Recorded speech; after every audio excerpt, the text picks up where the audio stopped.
Kero yetu kubwa sisi sokoni hapa hasa kuhusu chooni. Chooni hamna maji. Maji ni ya kuchota kuingiza chooni. Hilo la kwanza. La pili, ndani mvua inaponyesha soko letu linajaa maji. Kwa hiyo kunakuwa na maji ndani sokoni. La tatu ni msingi wetu ule wa mwisho kule, mara nyingi maji hayakauki. Maji yanakuwepo muda wote.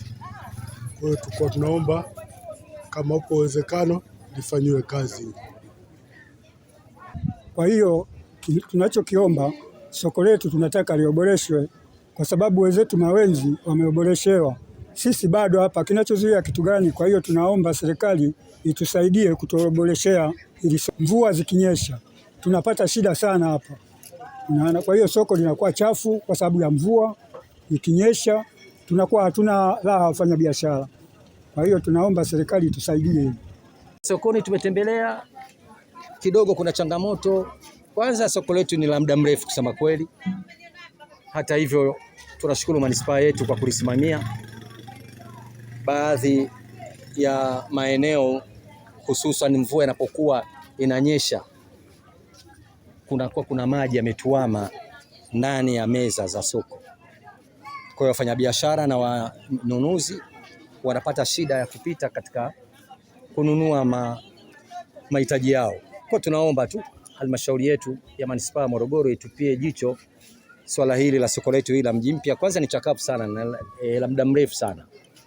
Kwa hiyo waangalie namna gani nzuri ya kuweza kuliboresha angalau liwe soko la kisasa lenye hadhi ya manispaa.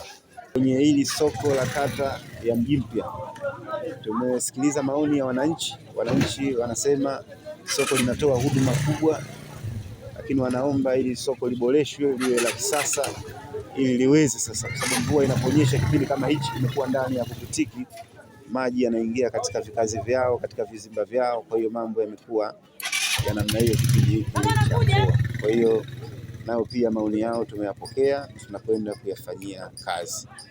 Kwa hivyo ndugu wananchi, msiwe na wasiwasi, zile changamoto zote ambazo tumekwenda kuzisikiliza na kuzipokea tunaenda kuzifanyia kazi. Baada ya kuyasema hayo, naomba kama diwani waambiwa.